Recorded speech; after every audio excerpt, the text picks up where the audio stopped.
Hit stop. Welcome to something that's either going to be awesome or a little bit of a train wreck. It's the debut of a brand new podcast called DOA by the most best-looking, good-looking political website on the internet, Misfits Politics. I, of course, am your host, Rated R Republican John Brodigan, and joining us for this pilot episode that we're really hoping comes off at least half as cool as we think it's going to. We'll start left to right. Mr. Cole Streeper, merch guru, say hi. What's up, everybody? Welcome to the podcast. A lady who enjoys her freedom almost as much as she enjoys her bacon, Miss Ruth, say hello. Hey, everybody. Don't forget to order bacon brownies when we finally get them up and going. And, of course, the reason we're all here, the Nick Fury to a ragtag bunch of superheroes, Mr. Politics CEO, Brandon Morse. Nick Fury. I like that, actually. I'm trying to I'm not a spy. I'm the spy. You know, I'm down with that. So, it's going to be like the new Misfits Politics podcast. So we'll see how it goes. Where we like to talk about the big major political news of the week. And of all the stories that have come up so far, and this has been huge. I mean, you've got the fiscal cliff. You've got Benghazi, you've got Ambassador Rice, you've got MSNBC calling Entenmann's Donuts racist. But probably the most important major story that's going to completely shake up the landscape for 2013, the return of Boy Meets World on ABC with Fred Savage and with actress who plays the penguin. I'm so happy about that, Brodigan. I just want to say that when Boy Meets World ended, I might have cried a little bit. I'm not saying I did. I'm just saying I might have. I cried many times throughout the series, so I mean, I'm sure I cried. Like that one time, Sean was like having a really hard time. Yeah, and then there was a problem with Mr. Feeney. That one was dude, Mr. Feeney, man. But it's actually I wanted to be Topanga. Like I wanted to be Topanga. I grew up thinking I was going to grow up and be Topanga. I was trying to get my sister to name my niece Topanga. She would have been so cutting edge. Exactly. She would have been cutting edge and a little bit vintage at the same time. Yeah, exactly. That's what I'm saying. She's going forward by going back. That's like the antithesis of hipster. It's amazing. Unfortunately, my sister went with Charlotte because she wanted to go like old school. But the thing I find most amusing about the new, it's actually going to be Girl Meets World, because as we know, Corey and Topanga are married and they had a daughter.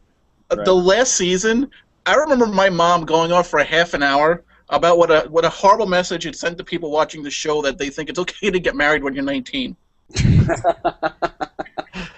My grandmother was married at 17. Yeah, my grandmother was married at 16. See, my grandmother was married, I think, when she was like 36. Really? It runs in the family. There you go. Yeah, I'm wondering, like, you know, I don't know. I see people like in generations getting married later and later and later. Like, you know, I'm 28. You know, I'm still not even married, or you know, I'm not even dating. And then like my parents, like they were married at like 20. So yeah, my parents were high school sweethearts.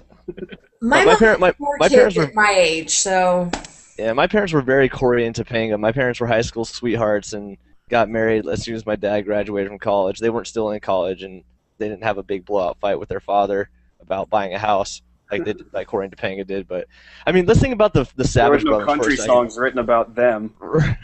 Let's think about the Savage Brothers for a second. First of all, Fred Savage was on The Wonder Years, and he dated Winnie Cooper. And then Ben Savage was on Boy Meets World, and he had Topanga, who he eventually married. Those boys did some freaking excellent make-believe dating. Yeah, excellent. Couple of proud parents there. Or they also did some good executive producing. Fake parents too. They did some excellent like executive producing because they hired Topanga and like Winnie Cooper to play like their girlfriends in the show. Yeah, which I know that Ben Savage and Danielle Fishel, who plays Topanga, actually dated in real life too. So that's pretty awesome. Okay, for Ben Savage, it was a little scary. It's got to be awkward on the set a little bit. You know, creates that tension that pops on screen.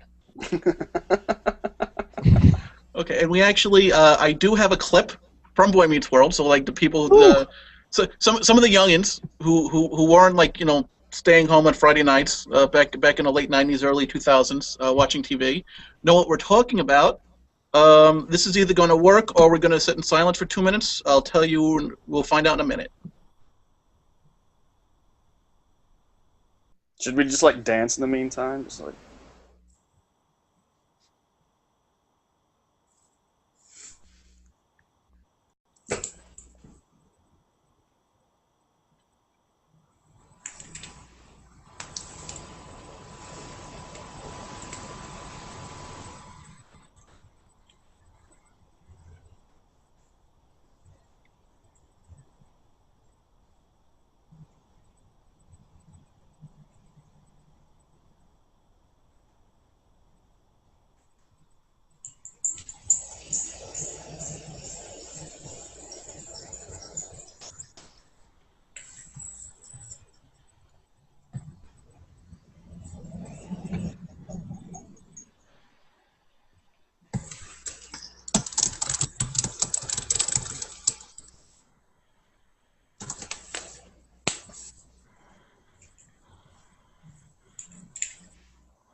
And that, my friends, is the genius of Boy Meets World. I can't see what clip you played. What did you play? I played the clip of when they were first getting married, and you know, Ben was trying to get a little something because apparently Topanga like froze him out until their wedding night. So it was 2 minutes of that. And see, this is why we're doing a test episode, because I was under the impression, because Google Plus tells us these things, that hey, if you play this video, all the people in your Hangout can see it. And apparently none of the people in my Hangout could. Hopefully it aired live. Hopefully it did. Yeah. Because otherwise this is going to be really awkward. You know what's funny about this all coming about is I was living in California. I moved out there. It was like a family thing. I had to move in with my sister and take care of a lot of things. So I actually had a lot of free time during the day. I quit my job, went out there, had a lot of free time during the day. After she left for work, I was flipping through channels one day and found on ABC Family 5 episodes in a row daily of Boy Meets World, which became my daily regimen before I started cleaning and working. Now I had coffee and Boy Meets World. Got obsessed for a solid 2-3 months. Came home, and my sister, who actually has worked for Disney for some time, got her through the grapevine that Girl Meets World was in the works, but nothing had been signed yet. So today I actually told her that they officially signed contracts, so she was very excited too. So it's just kind of funny. I was like, I've watched all the episodes of all the seasons over the past 2 months, so I'm ready for this more than anybody could ever know. I'm so ready. I'm going to have to start doing it now. I think we have to to get everyone up to it, we have to start a Boy Meets World podcast. Oh, Which that's awesome. like really, that would just be a bunch of us like hanging around, like MST3K'ing Boy Meets World, I guess, which would be awesome, right? I'd do it. Well, actually, wait a second. If I could figure out how to get the videos to work, so we could all watch the video, we could totally do that. That would be awesome. I would be for that. I would be all for that. We could talk about the wonder and glory that is Eric Matthews. Yeah, I mean, you know, to a lot of people, he was his own Fonzie of his generation. His own Fonzie. Fonzie of his generation. I mean, he was the James Dean. I mean, he had the foppish hair. Mm-hmm. Yeah. He had a leather jacket. He was the badass with the soft side. Or he started off like a hardcore badass. Mm-hmm. But then as the shows went on, he mellowed out a little bit, and apparently there was a brain and there was a heart and there was a soul, Mm-hmm. and a bunch of other weird stuff like that. It's weird. He got smarter book wise, but he got dumber as the show went on. Because if you've seen the first season, like he's totally like just a regular big brother who kind of just like is kind of airheaded sometimes. But as the show got on, they like kind of like the Joey effect on Friends. They made him dumber and dumber for laughs. But you know what else though? He is a musical master. Did you guys see that episode where like he just picked up the guitar randomly and was like, oh yeah. So like he's dumb, but he's a musical genius too.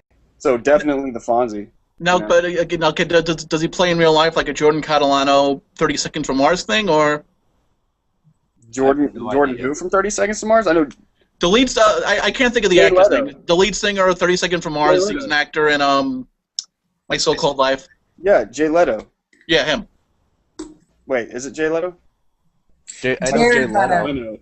Yeah, Jared Leto. Jared Leto. Thank you. Jay Leto. Jay Leto is the host of The Tonight Show.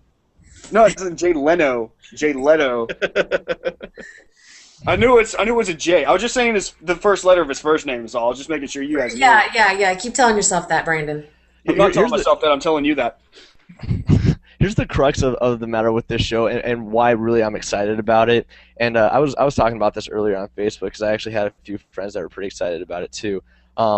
This is Michael Jacobs, who's the producer of the show, said that it's going to be along the same lines, same type of stories, coming of age, family values, everything like that. This is so desperately needed right now today in our bastardized culture. And I made the comparison between Boy Meets World, where you learn how to respect elders. Where the comparison I made, exact comparison, was there's teens that are standing up for their principal when their principal's house gets vandalized by a bunch of bullies. That was Boy Meets World in the 90s, and today we have high school teenagers who are having sex, drugs, rock and roll, and drama, and this, that, and the other in Glee when it's masked as a cute little music show. Like they tried to put on Skins for a while, and that was supposed to that was attracting the huge youth crowd. Yeah, and I don't know if you guys know anything about Skin. Yeah, that was trashy. It was trashy to an extreme. But MTV was like, "There's nothing wrong with that." They were saying it was artistic license or something. It was art. Yeah, it was some form of art. And it was child pornography. They were trying to pass as art. These are the same people who think that the real world is art. Which is actually funny because and I had asked this because like the first two people I'd interviewed for FTR Radio when we went to one of these shows was Sean Duffy and Rachel at Smart Girl 3 years ago. So I guess it's like Smart Girl 2. And the one question I had asked is because they come from a genre which really isn't exactly known for shall we say a conservative lifestyle, and it's gotten consistently worse when you see the downward spiral from Puck to The Situation, and this about what it was like just trying to be who they were on the show, and obviously when they were younger on the show they still. Our fellow misfit Benny just IM'd me, and he had a very important message for me to say here, and the message is in all caps, lesbian boner. Continue. Wow. A funny thing is, I actually think I saw lesbian boner open for the Donnas in 2005. I was gonna ask you, is their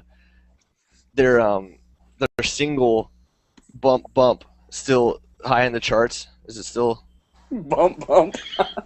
I was just kind of curious if it's still pretty good in iTunes. I think just in the UK. Okay. But I mean the UK. No, but going back to our topic. Yeah. I'm kind of scared. I'm scared that they're going to bastardize Boy Meets World, or Girl Meets World as it's going to be called, and make it more modern and for the times, because they know, like producers will, what attracts the audiences. And I mean, with all the flack, quality TV gets for being quality TV, and all the support this crap gets, like Glee, American Horror Story, Skins, and stuff like that, how brutally it's defended. I'm scared. I'm scared that they're going to make Girl Meets World. It's only defended by the mainstream media. It's not necessarily defended by average, like everyday Americans. No, it's not. But the by media. the people who are promoting it. But also, I don't think I'm not that scared, because you have to imagine, if you're going to go through the trouble of making a Boy Meets World, you're probably going to keep it true to the original show, because otherwise you literally can just write, like, Ho meets reality camera television. Right. Literally just write that on a piece of paper, bring it to Hollywood, and you're going to get like a 3-season commitment. So I think that the fact that they're actually going through the trouble of making another Boy Meets World, I'm confident with that. But a lot of it is also the matter of what people focus on. Yeah. And I always get admittedly a little defensive, like when I hear people making fun of someone like Taylor Swift, because they always want to focus on the fact that she has all these breakups and she's dating all these people and breaking up. But when you look at it, when you compare like other people in the pop genre with no musical talent whatsoever, 85 producers, they barely even sing, and they wind up with like Miley Cyrus. Yeah.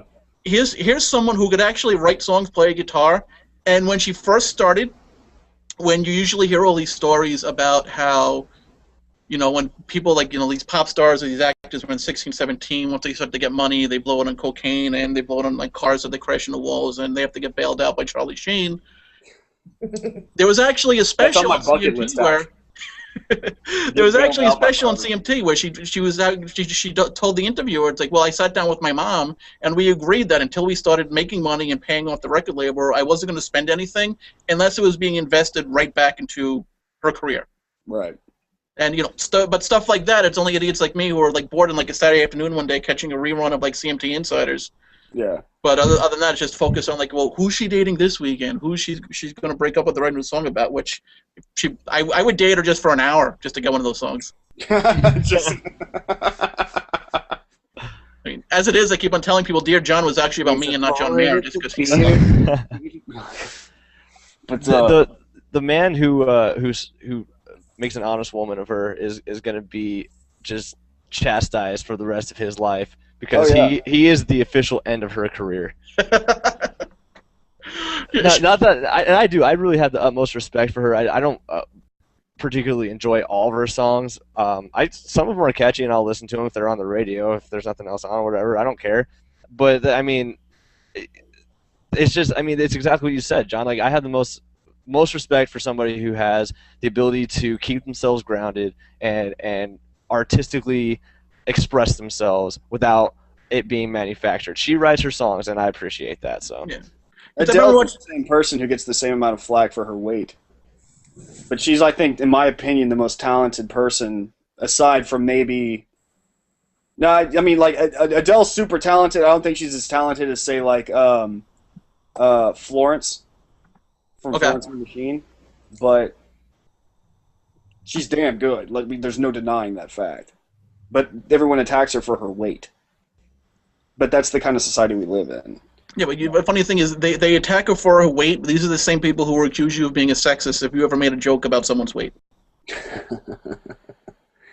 I would again say that it's all on who's attacking, because like the average person is not attacking Adele for her weight. It's the people who have something to gain from attacking her for her weight. And that's the same thing with the people who are attacking Taylor Swift for her breakup songs. They have something to gain from attacking her. Like the average 19, 20-something-year-old girl who's listening to Taylor Swift is going, man, I can identify with that. And they're the ones buying the albums. It's just those 40-something-year-old men who have a say in what in the industry that are sitting there blasting those points. Why they gotta be so mean? And just to clarify, when Ruth said 1920 girls, she didn't mean girls from the 1920. Yeah. She meant 19 to 20 years old. It took a while for that to encode. Though flappers would probably enjoy and appreciate Taylor Swift's music. I don't know. My grandmother was born in that era, and she doesn't really appreciate Taylor Swift's music. Well, I mean, your grandmother probably knows real country music. My grandma was probably the origins of real country music. Speaking of real country music, let's all have a discussion about that just real fast. Okay. I consider real country music to be stuff that was made back in like the 50s, the 60s, and stuff like that. When there was a banjo and a twang. Today, we're getting that back slowly in the form of Mumford and Sons and the Lumineers, kind of, and stuff like that. Leah Sargent, however, our own Leah, refuses to call that country music of any kind whatsoever. But I argue that that's more country than the country stuff on the radio nowadays. Stuff like "Country Boy Can't Survive." What the hell? Like, that's not country. That's crap. And I grant that I think out of everyone here, I'm probably the one who's born and raised furthest away from country. Yeah. But I've always, to me, country music has always been anything that has like that Nashville like songwriting vibe to it. And I mean, and also, I mean, it's moved. Like, I mean, you have like the Southern Ground people in Atlanta, and there's different like pockets where you get together like once a week. You have these songwriting sessions. Some of it sucks. Some of it like one of these hit songs. And it's, I mean, they also take a little like the punk DIY attitude, where it's basically just a bunch of friends writing songs, usually with a steel guitar, some cases the fiddle. Yeah. But as long as it has that attitude, I mean, to me that's country. I think you hit it on the head. It's an attitude, it's a feeling, it's God, it's love, it's heartbreak, it's booze, it's America, and everything in between. It's that hunting dogs. America. It is hunting dogs. Damn straight, it's hunting dogs. It's pickup trucks, and it's like I'm from Texas, right? Eddie Arnold to me. You don't sound like you're from Texas. I know because I was born in Austin. Eddie Arnold not to real me. Texas. That's not the real Texas at all. That's like people from Queens claiming they're from New York City. It's like that one little blue circle within Texas is Austin. But Eddie Arnold to me, that's country music. Will Haggard. The Lonesome Cattle Call song, that's awesome. That's country. This stuff from God, what is the freaking, I don't even know their names, but who writes all those crappy songs? Country Boy Can Survive and Hank Williams Jr. Hank Williams Jr. did "Country Boy Can't Survive." That's a good song. Hank Williams Jr. No. The one who's making a song off of that phrase. I don't even know. Oh, that could be anyone who won a season of American Idol for the past like 8 years. Yeah, anyone who wants to legitimize their song by quoting Hank or saying Hank's name in his song. Well, yeah, I mean, that happens a lot. Talk amongst yourselves, and I'll pull it up. There was definitely a lot of poserdom though, because I mean, I made the joke about American Idol, but I think season 3, I mean, you would Carrie Underwood, who was actually a great singer and like blew everyone away, like she actually brought country music to like the masses. Ever since then, every single one of those talent shows had to have at least 5 or 6 country people, because it's kind of like Christian rock. You get like a rock band, and they figured like, we'll change a couple of these words, and we'll sing a little about Jesus because it's easier to break into the Christian rock genre than it is to break into like rock genre. You get a lot of people coming on these shows, and they figure, well, wait a second, there's an open market in country. I'm just going to call myself a country singer. I'm from Louisiana. It's a lot easier to break in as a country pop star than it is to break in as just like a regular pop star. I'm just going to do that. I mean, that stuff. I don't want to call it like. That stuff, that's the poser stuff. In the past 10 years, these are people who have had country hits. John Bon Jovi, Kid Rock, Uncle Kracker, Darius Rucker, although his stuff is getting better with each new country album, and he's actually coming out with country albums, if you want to call it that. Yeah. But more power to you, Hootie. I like Hootie. Hootie's good. Yeah, he hates it. I actually invited them to come to a keg party one time, and while they didn't make it, they did send me an RSVP. Oh, really? They were playing. I used to have the 25th anniversary of Woodstock. I figured, something. There aren't enough bad rip-offs of Woodstock, so I was gonna have a John Stock. It turned into like I think we got up to John Stock 5, where at that point like a fence got broken, and like 2 of my friends went shot for shot with 151, and they both lost. But I think it was like John Stock 3. My friend's band played in the backyard, and Hootie and the Blowfish happened to be playing at Jones Beach, which is like 2 towns over. And I figured, well, wait a second, what the hell? I mean, they might be in town, they might just like stop by for a beer. Right. And I made it a point to send them the invite to their fan club because at that point they weren't too big to where they had like the record label take over their fan club. They still had like the girlfriends running the merch table type of fan club. Nice. And sure enough, they got the letter, and I think it was like the guitar player sent me a postcard. Sorry, you can't make it, but put this way, the kegs away here in spirit. Yeah, they bluefish you off. They bluefish me. I've been waiting the whole time John's been talking to say that. It's just, yeah. You pulled it off.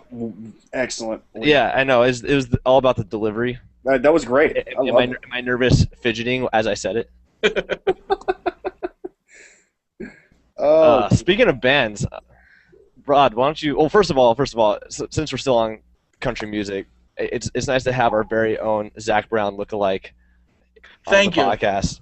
You know what's actually funny? A buddy of mine did a callback because I used to get before the beard. I used to get Hugh Grant a lot. Okay. So, he posted something. He was watching Love Actually, and like this seems always going to remind me of you. And I remembered how nice it was to be compared to like Hugh Grant as opposed to Zach Galifianakis all the time. But I gotta say, I showed your picture, Brodigan, to someone when we were in Cincinnati. I showed it to someone back home, and they're like, "Oh man, that's Zach Galifianakis." I dress like him for Halloween. You keep a picture of Brodigan with you at all times? No, it was on. Yes, no, it was on my phone when we took all those pictures, and I was sharing. I was showing. I don't remember who it was. Showing someone about like all the pictures that we took in Cincinnati, and they're like, "Oh man," I was like, this is Brodigan. This is Brandon. This is and they're like, "Dude, that's Zach Galifianakis," and I'm like, you know what? Go sit down. Just go. Go sit down. I dress like Zach Galifianakis as the Hangover for Halloween this year. So you wore your own clothes? I literally bought a T-shirt and I won after 15 years of going to this exact same Halloween party because it's one of my boys from college. I finally won the You Suck award. Nice. Because literally, my friend 2 years ago, he designed like an Optimus Prime costume like from scratch. These people take their Halloween that seriously. Wow. And I put a T-shirt on and a pair of sunglasses, so I finally won the You Suck award. That is awesome. We should call this podcast Between Two Ferns. I just think it'd be fair. I'll have to get two ferns, but between two ferns, that'll never work. Oh goodness. But I used to get all the time that I look like James Vanderbeek. I don't look like it now. But back when I had long hair and no beard, people used to compare me all the time. In fact, the last time I got compared to James Vanderbeek was is it Vanderbeek or Vanderbeek? Vanderbeek. Beak. With a k. With a I'm really disturbed how much you guys know about pop culture? Teenage girl Pop culture? shows. No, teenage Pop girl culture. shows. Pop culture. Pop culture. Teenage girl shows. Don't- How much don't- teenage girl shows have we? He was in Varsity Blues. Yeah, There's a whipped cream bikini in that movie. that's right. He was in Jay and Silent Bob Strike Back. There was a monkey in that. correct. Actually, and no, you know what he's in now? I think he doth protest too much. But what he's in now that's actually hysterical, and we were talking about like the coarsening of TV and about how we need more shows like Boy Meets World. The exact opposite of that is Don't Trust a Bee in Apartment 23 on ABC, where James Vanderbeek plays himself. And it is absolutely hysterical. Okay. I would love to be in a show where I play myself. Starring Brandon Morse as himself. Yeah. It'd be the laziest show on the face of the planet. Hey, I've got a segue. Brandon, you mentioned about being in a show. I believe Misfit Podcast is launching a show coming up. Why don't you tell us about it? Oh. Really? I've got a clip. Oh, really? You should play that clip. Let me play that clip, and again, much like the Boy Meets World clip, hopefully other people other than the four of us are seeing it. Just you. Or just me. Or just you. Yeah, just you. I could do the voices, like while it's playing, just in case. No, don't do that. That'll Or not. I can do it, No, don't. just in case it's not playing. Shh.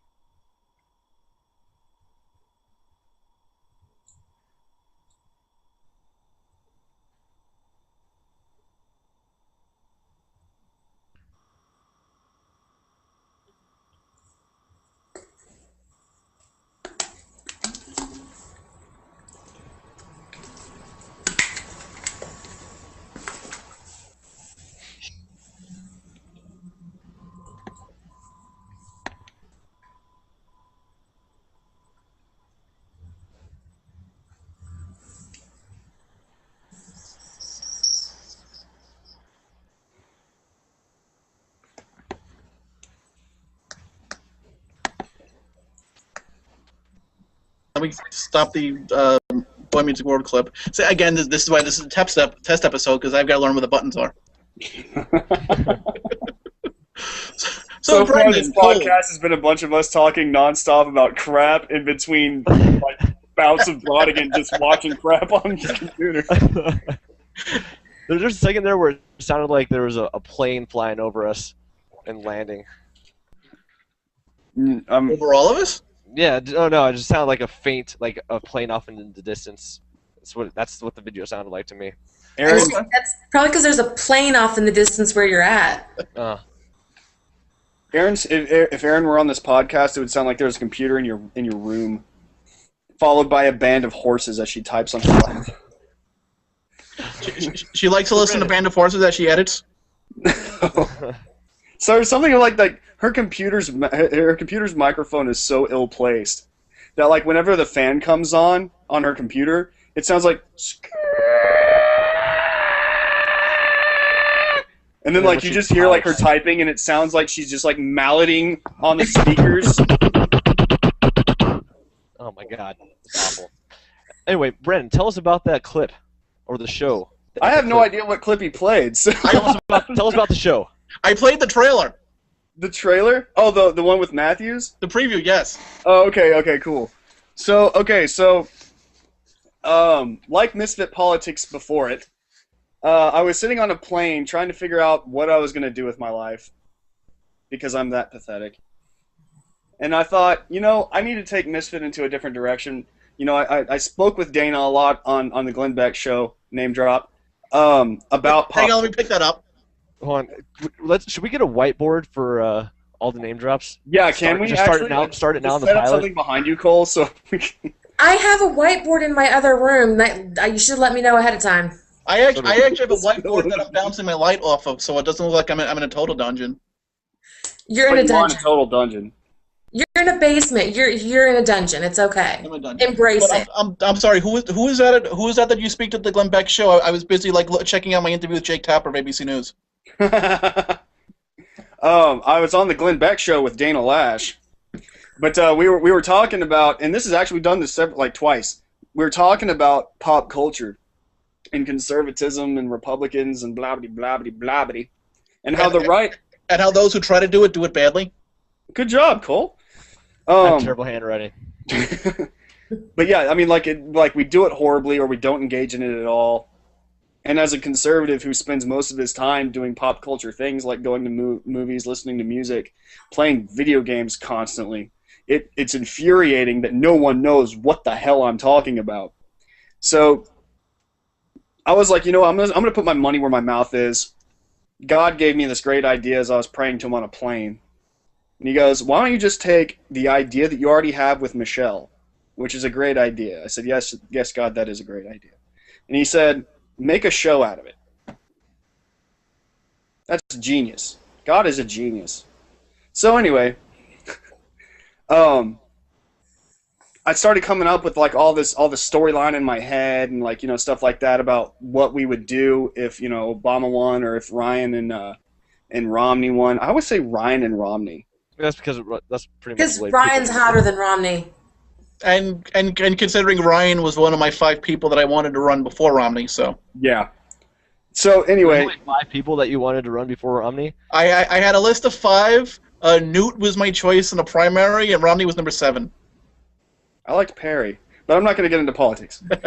So anyway, after I started developing these characters, like Joe would be the lovable idiot, Michelle would be Michelle from Ask Michelle Naturally, who is just the more cracked out version of Lucille from Arrested Development. Barack would be kind of like this, kind of not necessarily an idiot. He's more of a passive kind of, he does whatever he's freaking told by anybody type thing. And then George Soros, who for some odd reason he became one of the main characters after I started writing him in. And he's actually, him and Michelle are my 2 favorite characters to write. Soros and Michelle, but Michelle's the main lifeblood of the entire show. It follows Barack and Biden, but it's mainly Michelle that I like to focus on, because Michelle kind of has that she's a complete and total bitch. You know, she doesn't care about anybody else but herself, really. And because you're sexist. That's also because Yeah, you really are a sexist. Yeah, I'm super sexist. You're So- oppressive, sexist, patriarchy, you know. Yeah. You know what I'm surprised is how you came up with the names of the characters so quickly after you came up with the idea. You know, it's funny that you mentioned that, Cole. I'm actually basing this off of real life events, more or less. Yeah, but Tell me more. None of the characters really have a correlation between any real life people. I should probably write that in. Yeah. Yeah. Minor detail. But it's Any likeness of people living or dead. Yeah. They're all coincidences, really. But it's the most fun I've had, working. It's the most fun project I've ever worked on in Misfit. So, and I can't wait for everyone to see it. You have to pardon me, guys. My throat's been bothering me, which is funny because I've been having to do voice work for these characters, and it's hard to do that when you voice 90% of the characters. I thought you were gonna say it was funny because you wouldn't shut up. I don't shut up. He's the CEO, bitch. I love you. It says so on his business cards. It does. You know who has the best business cards? Me? Oh, sorry. What? No, not you at all. Hey! Steve Martin. The comedian? Yes. Steve Martin, his cards say, this card, or you receive this card in confirmation that you have met me and thought I was a very nice person. And then he, signs it personally. I'm going to start doing that. I know, right? I've got my business card for work. I'm going to start autographing on the back. Dear Glenn Beck, it was nice interviewing you. Name drop. Hugs and kisses, Brodigan. That counts, Cole. Put that on the list. Put that on the list. But America comes out in December. And, okay, all joking aside, we've all been doing this for between a year to 3, depending on when we got started.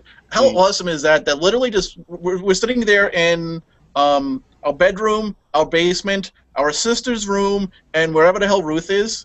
Living room. This is where we do most of our work. And the fact that we could actually,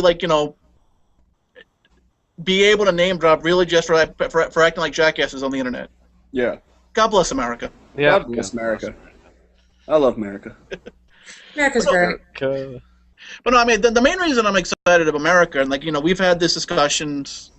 Actually, you and I have had these discussions a lot because we, more or less want to tour together this summer. But when we were talking about how not only do conservatives not do pop culture, but they do it badly, because you get a lot of the "ooh, look at me, I'm a conservative in pop culture." Here's my concept album, the Second Amendment, where each of the 22 songs is after a different part of the Bill of Rights. You know when I got fed up? Sorry to interrupt. It's okay. We were at Dallas, right? You were here at Dallas, right? Dallas was the one I wasn't at. Okay. Well, I was in Dallas, and some guy came up, and this is during Free Pack. Some guy came up to us while we were all at our little blogger stations doing our thing, and handed us all CDs. And as soon as he handed me the CD, I was like, oh, I knew it. I know it's on this. And then he hands me a sheet of paper to go along with the CD, and it was the lyrics to all of his songs. And dead serious, and I wish I still had the piece of paper with me right now, because I was trying not to do this the entire time I was reading it. It said things like, "I'm not a racist. I vote Republican, and I'm not a racist. Just because I don't want to vote for Barack, I'm not a racist." Like that over and over again. I was like, Now, did when you listened to it, did he rap it in auto-tune to prove that he's not a racist? I didn't listen to it. I was afraid. But now that you say that, I'm kind of mad I didn't, because if he did rap it, then that's the greatest album I've ever heard, and I want to listen to it. But no, I mean that. But I mean that. That's a lot of the stuff where the people who do it. It's doo-doo. It's like, all right, we get it. You like the Constitution. How about writing something good? Yeah. And just say when you're being interviewed on The Fuse or on the YouTubes or on the MTV, if they even interview musicians on MTV anymore, happen to drop the fact. It's like, well, yeah, I support fiscal conservatism. Mm-hmm. What's up now? There are actually bands who go by that policy, Mumford and Sons. they make music first, you know, and then their character comes out in their music. They're not trying to push a message. They're just making music that's beautiful. And then, like, you know, like God gets intertwined in it. Another band that not a lot of people know this, actually. The Killers. Yeah. Brandon Flowers, kind of conservative and also a God-fearing dude, comes out in his music. You know? Yeah. So it's something that, you know, my advice to anyone listening to this who's thinking about getting into pop culture is just write your feelings down first. You know, don't write about politics. No one wants to hear a song about politics. No one does. No one wants to hear a song about politics. All right? Nobody. And quite frankly, unless it's good, and if that's your main reason for writing it, it's not going to be any good. No, it's not. It's not good when Green Day does it. I have to admit, though, I actually really enjoyed the American Idiot album. And a hush falls over the chair. I wish. No, Green Day is what got me into that genre when I wasn't even 10 yet, and I started loving that genre. But I actually camped out for tickets one time. Did you? Yep. Wow. Tower Records in Massapequa. We had like a bonfire going and everything. There's a line wrapped around the store, and the first 2 people online got tickets before it sold out. Yeah, see, I was like probably 8 years old, and I heard the Dookie album, and I was just blown away. I was like, holy crap, this is the kind of music I like. I was around the same age. I had no idea what they were talking about, but damn, was that catchy. And I saw them with Blink. Yeah. In my sophomore year of high school. Like 182. Yeah, there you go. But see, the thing I like best about the Dookie album when it came out in this particular tour, it was a giant, like, fuck you to Pearl Jam. Because this is when Pearl Jam decided to go to war with Ticketmaster over, like, and, I mean, in retrospect, justifiably so, because the service charges of tickets when you can only buy them at Ticketmaster are ridiculous. But they were nitpicking over, they negotiated with Ticketmaster, they were nitpicking over 50 cents, and Pearl Jam, to stand by their beliefs, proceeded to not tour except for out-of-the-way places that weren't on the contract with Ticketmaster. So Green Day came along and said, you know something, screw that. We're going to scale down our tour so we could find a way to work with Ticketmaster and make it that with ticket fees, tickets are only $15. Mm-hmm. And every concert sold out in like 30 seconds. Yeah. It was fabulous. Well, good for Green Day, but I feel like they've just completely... Well, yeah. They've lost themselves now. Lately. Yeah. You know? Like you said, Cole, like Green Day used to be my bread and butter. Mm. You know, on the school bus rides to school, they were in my CD player. You know, them and Blink and, you know, the Discman. The Discman. And, you know, I still listen to them. Fall Out Boy too. You know, like that's what I was raised on. Mm. That's what I went to school on. Speaking of bands, how about another segue? Let's talk about Taking Back Sunday a little bit. They were fabulous. God, yeah. I'm so jealous, dude. I mean, the weekend I moved back home, they were playing at my favorite venue here in Tempe, and I just couldn't make it. Like, I had too much going on. I just couldn't make it. But I'll tell you what, man. One of the best shows I've ever been to in my life was a Taking Back Sunday show where it was scheduled literally 2 days before they got there because their manager felt like it would be a good idea for them to fly from Philadelphia to Arizona and then back to North Carolina for their next show the next day. Makes sense. But they scheduled a live show for incoming freshmen and just like basically an orientation week type thing at Arizona State, where I obviously graduated from. Yeah. And like my sister and I, where she was a freshman at the time, we both went in and we just had a freaking blast, like on the floor 3 rows back. It was amazing. And they played about a 2-hour set because it was just them. It was awesome. Awesome. Yeah, because they're from Long Island, which is the main reason I got interested. Because I had we used to have this one club where I happened to read.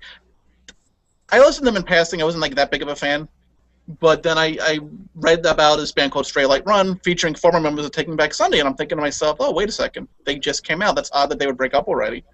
And I started reading like the history of the band, the Fleetwood Mac backstory between them and Brand New, where they both had diss tracks on the song. Yeah. And like Adam Lazzara broke up with like John Nolan's sister. They formed Straight Light Run. They had diss songs in their songs. They change members more than I change underwear. That's I mean, I love the music, but to me, the main reason that I got into them, and this is even for like a little while, I even hated them a little bit for this, is just a simple fact that they remind me so much of friends from growing up on Long Island, like friends that I grew up with, and this one band in particular that unfortunately broke up when we were in college, only because the lead singer reminds me of the Taking Back Sunday lead singer, and the guitar player reminds me just like Eddie Ray is.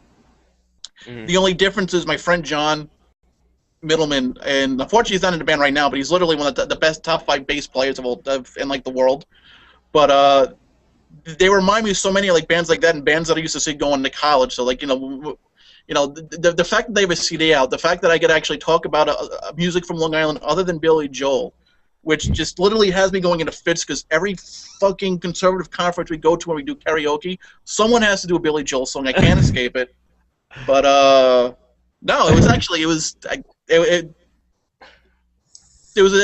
an amazing show, and especially like the 10th anniversary, like on Long Island, it was great. Yeah. Like I said, I'm really jealous of the fact that you got to see that. Was it you who told that story? And was it the guitarist? Oh, it was the guitar player. Yeah, when I was when the Right Hook, my podcast was just like the YRs. I'm running the YR website, and I would post like a song of the week, and they had just posted the video for El Paso. So I figured, all right, this will be the video of the week. And the guitar player retweeted the tweet from the YRs, and they just said something about like it's funny, like he was shocked to see. I mean, he was cool, like I said, I wrote about the Misfit, in a cool way, not in like a douchey Adam Levine way. Yeah. He was just like shocked to see young Republicans listening to his music, and he did like a fun shout out for young Democrats, and the young Democrats responded to him, and I jokingly said like, well, we leave our politics out of music, and if you only listen to people who agreed with us, Toby Keith would grow tiresome. But the best part about that exchange, I finally got to ask him a question that I've wondered for a while. Straight Light Run has a song called Sunrise Highway, or it's actually called Your Name Here, but Sunrise Highway in parentheses. And Sunrise Highway happens to be a road that goes past my house. It was actually where the Tower Records was when I camped out for Green Day. And if you follow the directions in the song, like go east on Sunrise Highway, turn left on Carmen's Avenue, I didn't know if he was directing the girl to like the mall to the left or the mental institution to the right. So I finally asked him, well, I have your attention, which was it? And apparently he had an apartment there, so. At the mental institution? Yeah. That would I've seen some apartments around there. I would rather stay in the mental institution. Yeah. It's funny, talking about like just the history of Taking Back Sunday. I don't know if you checked their website, but they actually do have a shirt that they sell that says, I used to be in Taking Back Sunday. I've been looking for that on eBay. I've been looking because that was from when the New Again album, when they replaced another guitar player. Oh God! It's ugly yellow. It's bright ugly yellow. I don't know why I didn't buy it when I had a chance. I've been looking for it on. I'm just excited. I actually got a really cool Taking Back Sunday hoodie because my goal when I go to concerts, because I don't go to that many, I want to get a hoodie. So many of them are disappointing. Like I saw Zach Brown at the Garden, which Zach Brown was like the best live show I've ever seen in my life. And if you ever get a chance to see any concert in Madison Square Garden, do it. Their hoodie, it was like a brown hoodie with like embroidered Zach Brown band. It was just like, that's not $65. Well, like a lot of the things is like they don't make a lot of money off of ticket sales. Bands the most that they make is off of their merch. Yeah. Just like Misfit Politics, the most money we make comes from our merch. And don't get me wrong, I don't mind paying for the merch, but make it like, not suck. Yeah. Speaking of merch. What? Segue merch. I was talking with Jimmy Bice today about our fabulous Misfit Politics calendar. I've never heard of it. What? What? What? Button button? Excuse you? No, we were talking about that, and and he was definitely giving Misfit Politics some mad props for combating the culture the right ways, and so it was a lot of fun to be on with him, and we were talking, and he says, we have some sexy women out there. We need to really, let the world know we've got some amazing sexy women out there who are snarky and fun. Sorry, I'm a little out of it tonight. I'm not being as snarky and as fun as I could be, so shut up. Spending a half an hour with Jimmy Biles to do that. He is the hardest working blogger in show business. But he's kind calendar. Everybody should buy it. Misfitpolitics.co. Everybody says co. Merchandise. Yes. Sorry. Just wanted to plug the calendar one more time. The calendar it's the plug because our Misfits got together and made that calendar all by themselves. Is it Misfits or Misfeets? It's Misfits. Misfits. All right. Yes. I'm pronouncing it Misfeets. No. Stop pronouncing it Misfeets because that sounds like a foot fetish, and I'm not cool with that. Our Misfits worked very hard. They worked very hard, especially Angelisms, who had her photo shoot on the beach in Hawaii. Gosh, that must have been the hardest photo shoot I can imagine. Oh man, that's I feel so bad for her. She had like a pineapple there. I don't like getting close to pineapples. I don't trust them. Well, nobody go. You know what? She kept asking guys, you know, what did you like best about the photo? And she said all the men that commented on her photo, none of them could remember the pineapple. There was like no point in her having the pineapple in the photo at all. Well, she is married to an army guy, and I don't want to have my ass kicked. So the pineapple is great. Yeah. That was the best. The pineapple made the picture. Yes. But anyways, her husband took the picture. But they also have things that are like the beautiful Leah Sargent. Yes. And Aaron Brown. Yes. Absolutely. Oh yeah. Katie Hendricks, who's selling out and moving to England for some reason. I don't know why. Because she found true love. Oh. What? True love is for suckers. That doesn't exist. You know, I've actually, I mean, granted, it's easy to make this decision because, you know, I'm not dating anyone, but I've come to the decision, especially after like traveling a little bit, I'm more than content living the rest of my life as George Clooney from Up in the Air. I haven't seen that movie, so I can't comment. Just, you know, give me a suitcase, put me on a plane, I'll just... If he's anything like George Clooney in real life, yeah. You have to be a lot richer to be able to live that life, Brodigan. I'd have to be a lot richer, but I gotta be honest with you, him with Stacy Keibler, that's like David Flair's sloppy seconds. I think a man can live purely off the adoration of women. You know, like that's all he needs, really. How's that working for you? Yeah. No. You know something? It's Clooney does it. It's my cross to bear. It is your cross to bear, Brodigan. Yeah. I don't know how you actually deal with it. Well, I mean, whatever. we're all very jealous of Katie and her true love, which is why we're saying these things.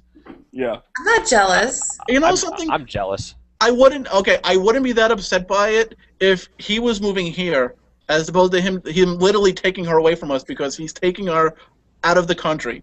What's he gonna do with her there anyway? Right? Probably, yeah. Have kids. Katie actually grew up like the next town over from me, and I didn't even know that until like this summer. Yeah, I mean, literally, is it just like, and maybe the rest of you can fill us in? Is every other blogger you know from Indiana? No. It's like Indiana and Missouri. Indiana is pretty great though. You guys should come out. I'll bake bacon brownies. Everyone I know lives in Dallas. I don't. Because, you know, I thought it was just like the Hoosier Axis people, because obviously I have a blog with Hoosier Axis, but Ruth, Katie, Lauren Fakes, it's like every other blogger I meet, it's like, oh yeah, I'm from Indiana. It's like, hey, go figure. For the record, I'm not officially from Indiana. I just live here right now. Okay. But yeah, so buy the calendar. Because it's awesome. It's Misfits Politics' own personal binder of women. Yes, we've created a beautiful binder of women for all men to drool over through 2013. That's right. That's right. It's our binder of women. You know something? It really is a shame that the calendar came out before that comment, because I smell money. I smell money anyway because it's a calendar versus hot babes. But Misfit Politics binder of women, the 2013 binder of women. Ooh, yes. Give it to all the single men and married men that the single fellas. Cole, what else do we have in the store? Make it a Merry Christmas. Well, we're gonna release our Christmas items here. We have ornaments. Santa Tusky, it's very popular, and he's a very, very seasonal and in the spirit. You know, the giving spirit. Tusky's a very giving dude. He's very giving, especially when you give us your money. It makes him more giving, because then we give money to Misfit Politics, and we're able to produce America and things like that.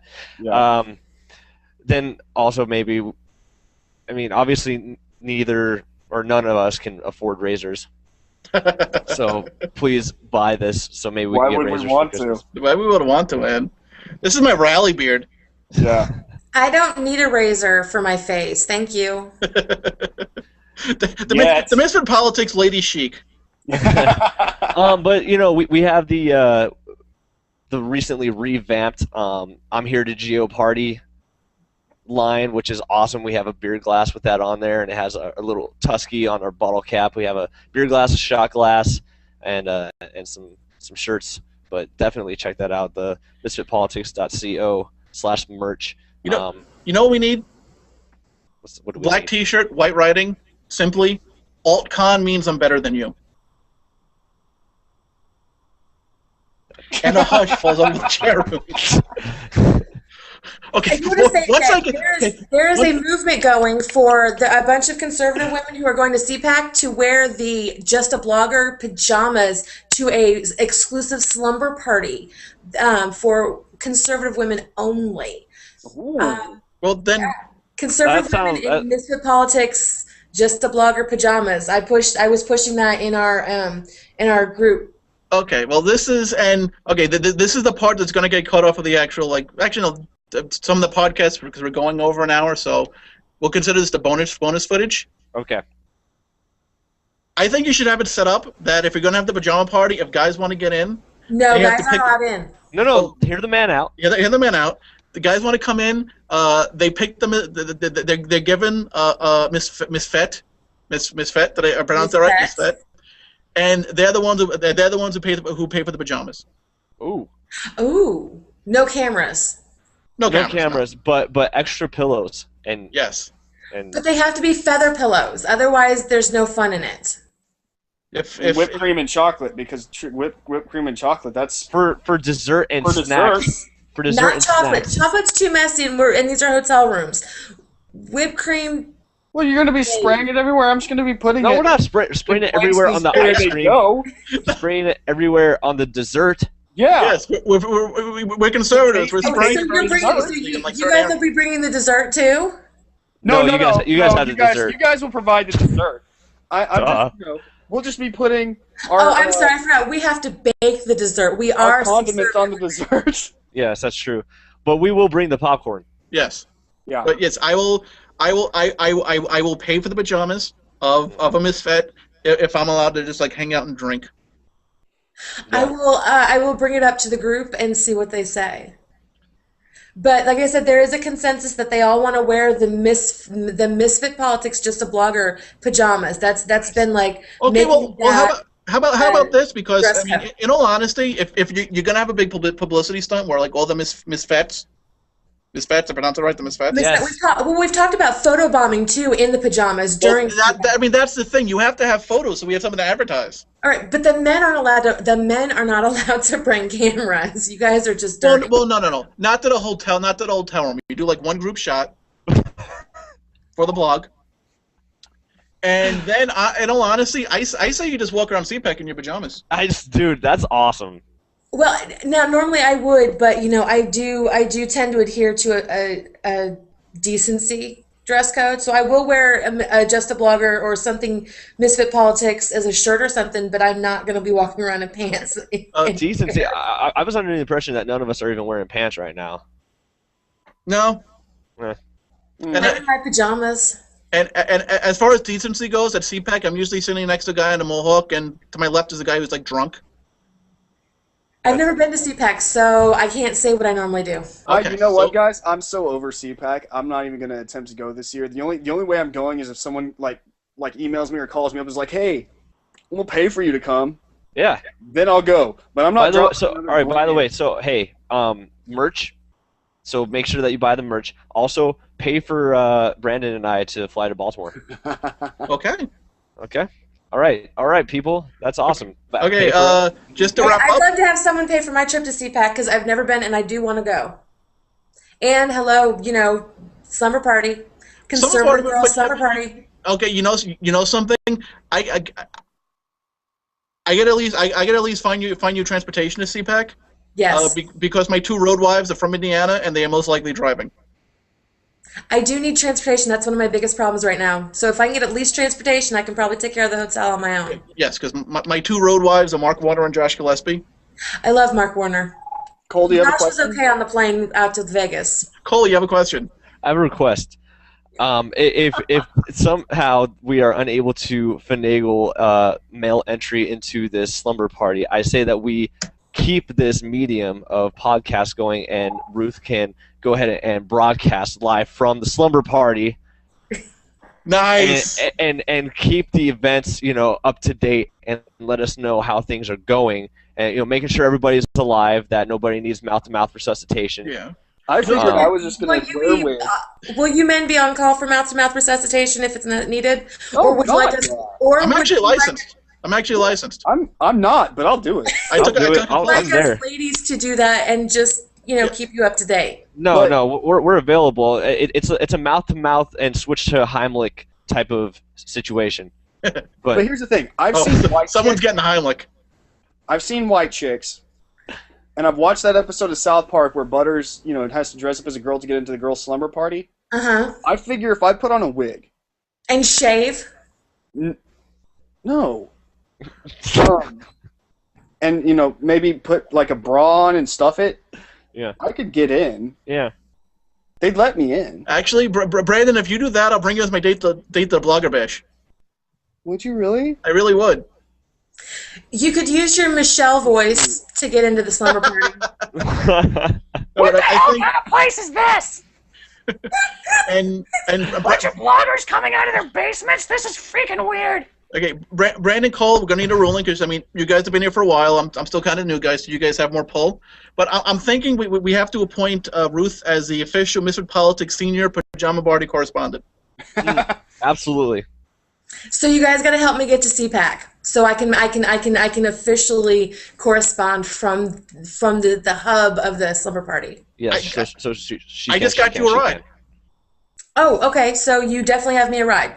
Well, I mean, I haven't told Mark yet, but fuck that guy. He'll drive you.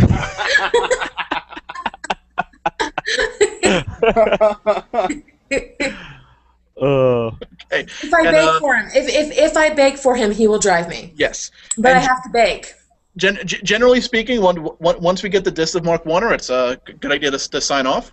Just final thoughts going down the line. Cole Streeper? Just go ahead and stick with the merch. Go ahead and check out the Christmas line again. Like I said, we're going to release that. Get it ordered early so you can get it before you stick your Christmas tree up. We have ornaments and decorations and whatnot. Other than that, look out for Girl Meets World so we can all be nerds together. Yeah. Whee! Whee! Brendan Morse. Lock the police. And Misfit Politics senior pajama party correspondent, Ms. Ruth. Bacon.